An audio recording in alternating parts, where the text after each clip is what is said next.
남일당 건물이 아니다. 대부분의 사람이 모르는 사실이다. 물론 불에 탄 시체가 1년 가까이 시체 보관소에 있었던 것과 용산에서 좀비가 처음 출현한 전까지 거짓이라는 얘기는 아니다. 다만 시체 보관소에 있던 시체가 좀비가 됐다는 얘기는 사실과 다르다. 남일당 건물은 용산 사가에 해당되는데 실제 좀비가 처음 출현한 지역은 용산 5가이기 때문이다. 서울 대다수 지역이 그렇듯 재개발은 사람들을 미치게 했고 세입자들은 예전과 다르게 동절기에도 쫓겨나야 했다. 용산 5가 신명 빌딩에서 치킨집을 하던 고윤희 사장은 3개월치 영업 손실금만 받고 쫓겨나자 노상에서 천망을 쳤다. 잠시 자리를 비운 사이 용역이 세 번째로 천막을 철거하자 고윤희는 회사 시절 늘 하던 지색 양복을 입고 새벽에 재개발 건물 1층으로 들어갔다. 철거민 고윤희는 형광등 끝에 넥타이를 묶어 목을 매달아 자살했다. 시체는 다음날 아침 순찰을 돌던 용역에게 발견됐다. 기겁을 한 용역이 시체를 둘렀고 나오는 걸 다른 철거민이 발견했고 잠시 동안 용역이 철거민을 살해했다는 오해와 충돌이 일었다. 용역은 시체의 팔과 머리를 잡았고 철거민들은 다리를 잡은 채 시체 줄다리기 한 판이 벌어졌다. 가을 운동회에서 벌어지는 줄다리가 아니었으니 으쌰으쌰 같은 구호 대신 용역들은 시발시발로 힘을 냈고 철거민들은 살인 용역을 애치면서 양복 바지가 찢어지도록 시체를 잡아당겼다. 팽팽한 힘의 구도를 깬 건 시체의 용트림이었다. 고속도로에서 차가 지나간 후 남는 소리의 여윤처럼 길고 긴 트럼을 끝으로 시체가 벌떡 일어났다. 이윽고 초점 없는 눈으로 주위를 한번 둘러보더니 입에서 검은 피를 수돗물 튼 것 마냥 콸콸 쏟아냈다. 용역들은 처음 보는 모습에 놀라 가까이 오지 못하고 철거민들은 괜찮냐는 말만 수십 번 반복하며 마치 사랑보다 아름다운 말이 괜찮으냐는 물음인 것처럼 묻고 또 물었다. 헝클어진 지색 양복 차림의 남자가 몸이 하얗게 질릴 때까지 검은 피를 쏟는 모습은 누가 봐도 괜찮아 보이지 않았다. 사람들인 이 남자가 죽었다는 느낌을 강하게 받았으나 어째서 계속 꿈틀거리며 피를 쏟는지 알지 못했다.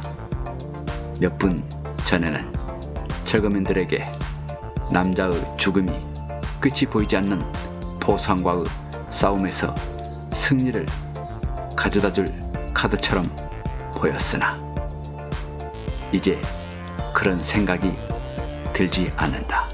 아까부터 용역이 자신들이 죽이지 않았다고 했는데 비로소 그 말이 귀에 들어왔다. 남자는 걸쭉한 피를 전부 토해내고 나서야 속이 시원하다는 표정으로 바닥에 쓰러져 죽었다. 남자가 쏟아낸 검은 피가 봉긋한 도로 위에서 흘러 하수구에 고인 무지갯빛 오물과 만나 뒤섞였다.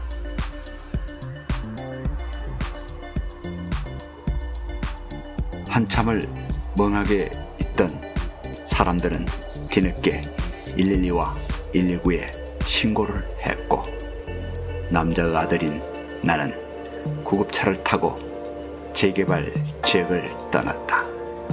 구급차 문이 닫히기 전에 철거민 몇 명이 기침을 하는 모습을 보았다. 혼란스런 와중에도 그 모습이 참 기이하게 여겨졌다. 아버지는 살면서 겪은 모든 원한을 한 번에 쏟고 가신 듯 편안해 보이셨다. 치킨집 인테리어 비용에 1억이 들어갔는데 지금 나갈 수는 없다며 우시던 모습은 찾아볼 수가 없었다. 늘 억울하다는 말을 입버릇처럼 달고 다니셨는데 그 잎이 미소가 짓고 있었다. 슬픈 감정보다 그래도 다행이라는 안도감이 먼저 들었다.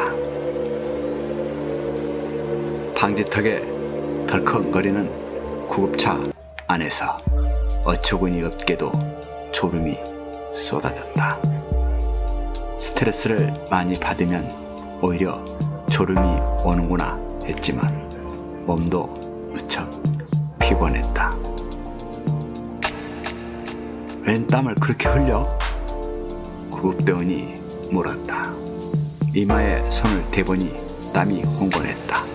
땀이 난다는 느낌을 전혀 못 받았기에 몸이 이상하나 하다는 걸 느꼈다. 내가 구급대원에게 뭐라 대꾸하기 전에 마른 기침이 새어나왔다. 홀로. 나는 그제야 구급차 문을 닫기 전에 기침하던 사람들의 모습이 떠올랐다. 머릿속에 전염병 세 글자가 떠나지 않았다.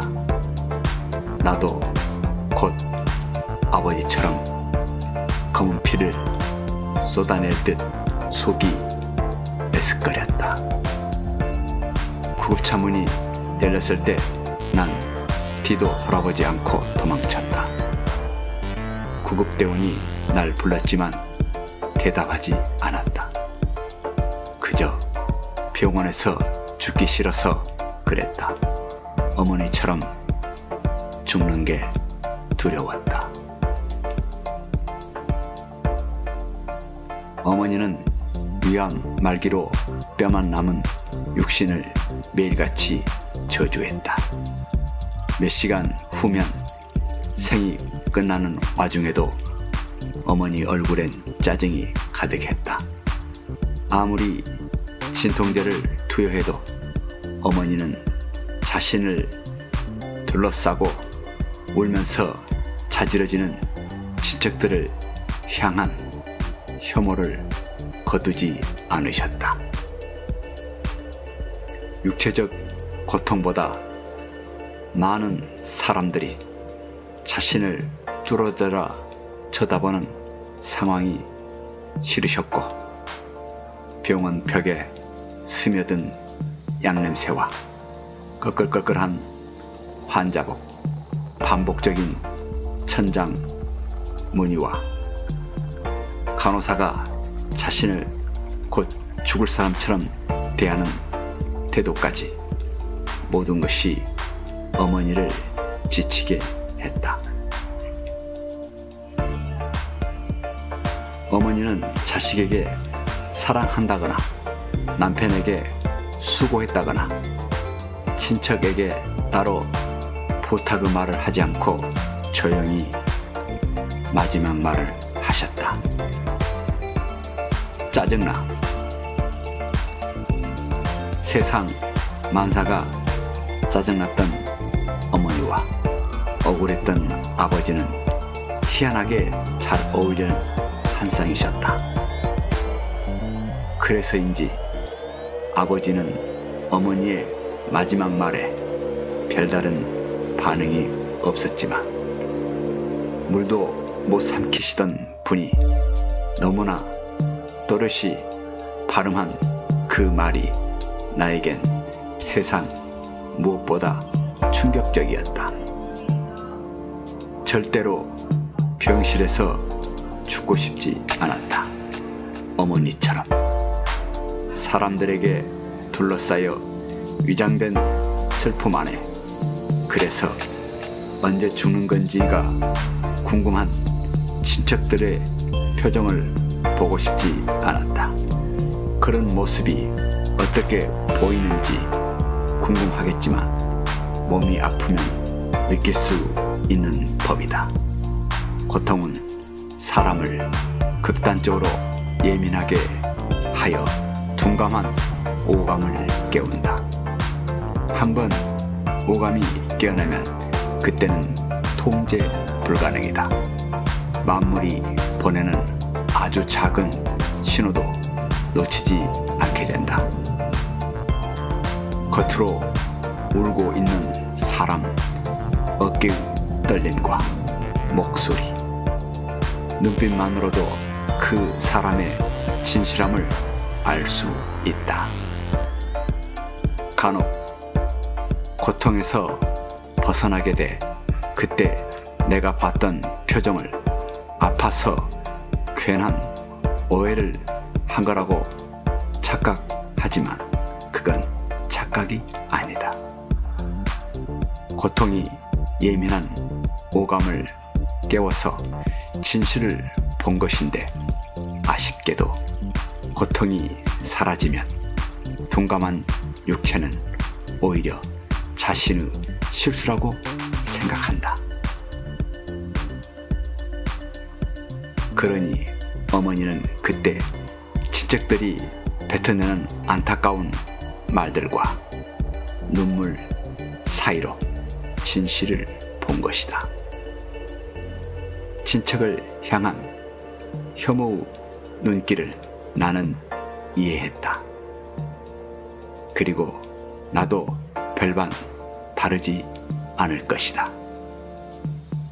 나를 둘러싼 사람들을 향해 죽음의 마지막 순간에 할 수 있는 말은 짜증난다는 말 외엔 없다는 걸 안다. 물론 아버지의 시체를 두고 도망간 일은 죄책감이 들기에 충분하다. 본의 아니게 아버지는 마지막까지 억울한 일만 겪게 됐으니까.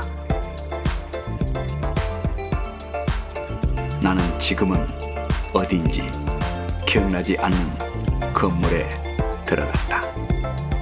아마 3층 화장실로 기억한다.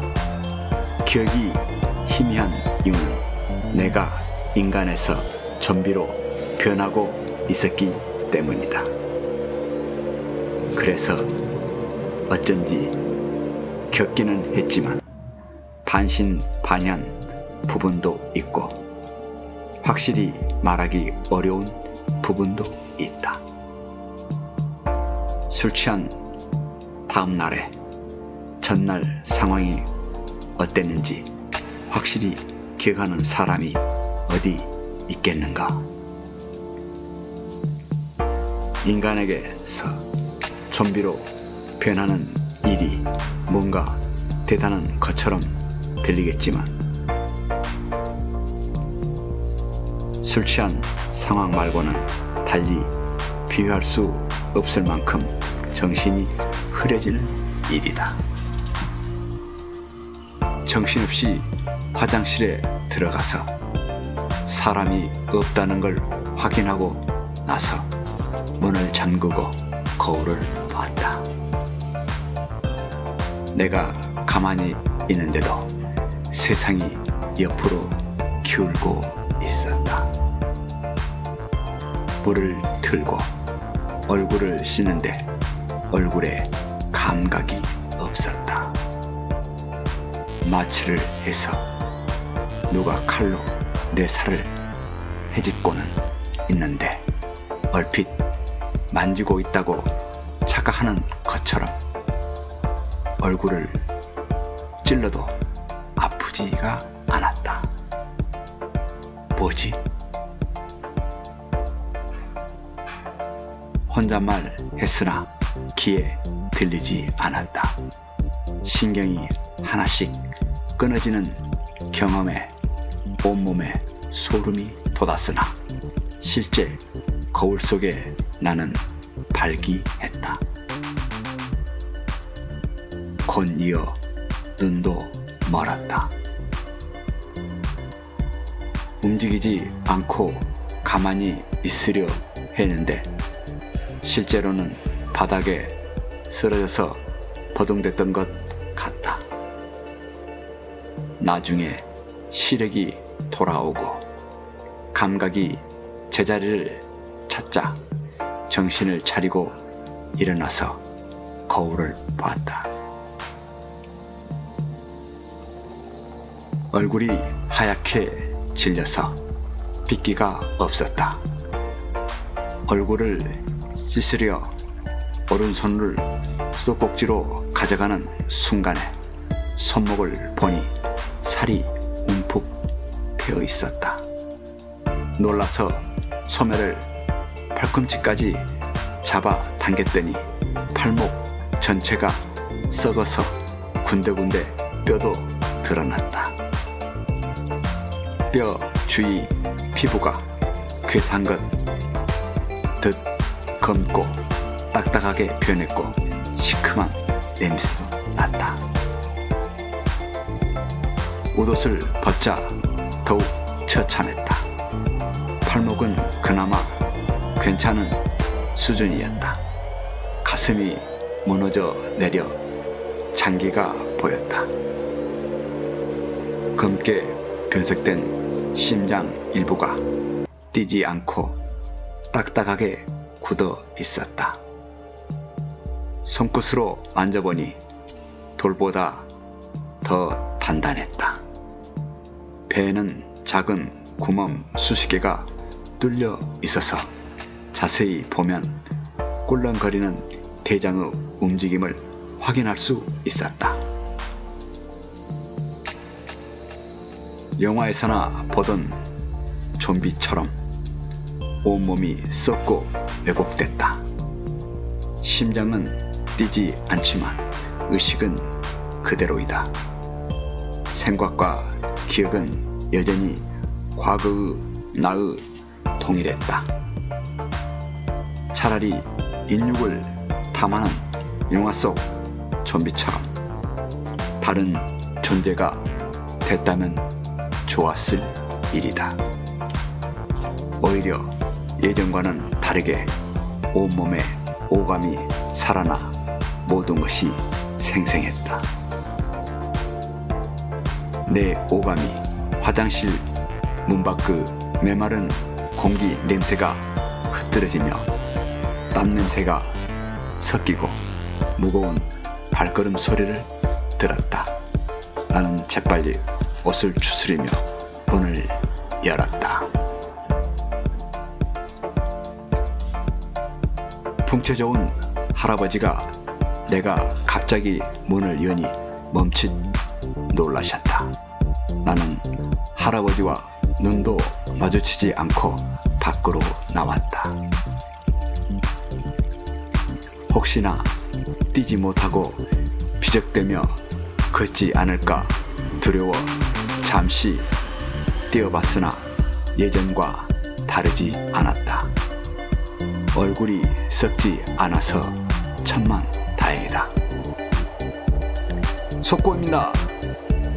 용산에서 시작된 전염병이 편의점 TV에서 나오는 아나운서 말이 유리창을 넘어 내 귀에 흘러 들어왔다. 고개를 돌려 TV를 보니 난리가 났다. 속칭 좀비병이라는 전염병이 빠르게 확산돼 정부가 긴급 대처에 나섰다는 내용이다. 나는 괜히 움츠려들었다. 죄진 사람처럼 고개를 떨어뜨리고 걸어야 했다. 여기까지가 내가 확실히 기억하는 좀비병에 관한 시작점이다. 그 다음은 모두가 아는 얘기이다. 사람들이 좀비로 변해갔다. 좀비병은 환자의 피나 타액이 상처나 입으로 들어오면 100% 전염되며 낮은 확률로 공기 감염도 가능하다. 서울에서 시작된 좀비병은 지방으로 빠르게 번져갔다. 특히 농촌 지역이 심각했는데 좀비가 돼도 사실을 감추고 병원이나 경찰에게 알리지 않는 경우가 많아서 피해가 컸다.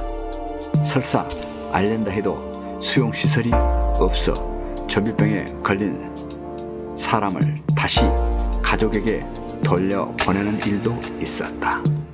도시 지역은 좀비 파파라치도 있고 혹시라도 좀비가 눈에 띄면 바로 잡아가곤 해서 큰 피해는 없었으나 그렇다고 전염병이 끊어지지도 않았다. 나는 항상 도망 다녔다. 공사판이나 숙직 가능한 아르바이트를 하며 계속해서 거처를 옮겼다. 병원에 가지 않겠다는 결심은 변하지 않았다. 어차피 집을 가져본 적도 없으니 아쉬울 것도 없었다. 좀비가 돼 좋은 일은 음식을 조금만 먹어도 오래 버틴다는 점이다.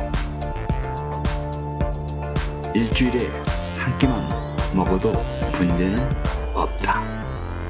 밥은 느끼해서 먹지 못하고 대신 생고기를 먹는다.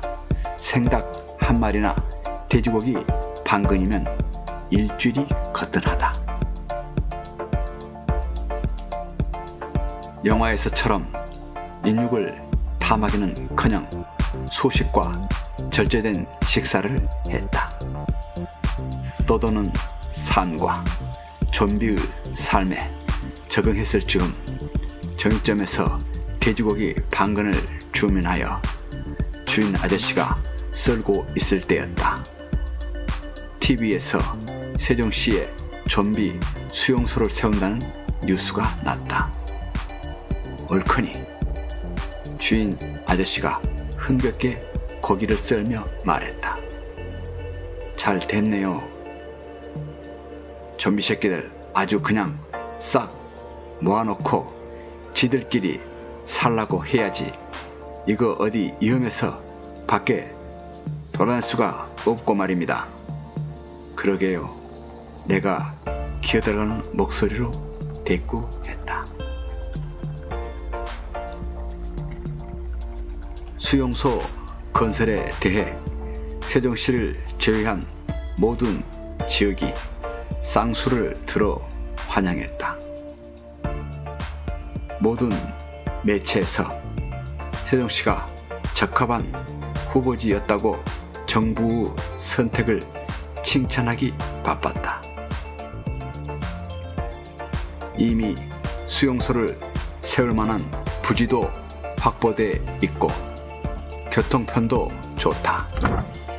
국토부 중간에 위치하며 전국에서 2시간 이내에 좀비 수송이 가능했다. 뉴스에서는 신이 나서 수용소의 예상 모습까지 보여주었다. 누가 봐도 감옥과 다를 바 없었지만 그렇다고 좀비들이 항의할 리도 없었다. 시간이 지날수록 좀비에 대해 사람들이 짜증을 냈다. 뻔히 의식이 있으면서도 밖에 돌아다니는 행위를 에이즈 환자가 무분별한 성행위를 저지른 것과 똑같이 위험한 행동으로 여겼다. TV에서 연방 공익 광고가 나왔다. 자신의 썩어버린 몸을 보며 고뇌하는 좀비가 경찰에 자수하여 수송 버스를 탄다. 버스에서 내려 도착한 곳은 분수대 위로 나비가 날고 그리스에나 있을 법한 깨끗한 하얀 돌로 지어진 수용소. 역시나 하얀 수영복을 입은 좀비들이 달려나와 반기면서 함께 웃는다.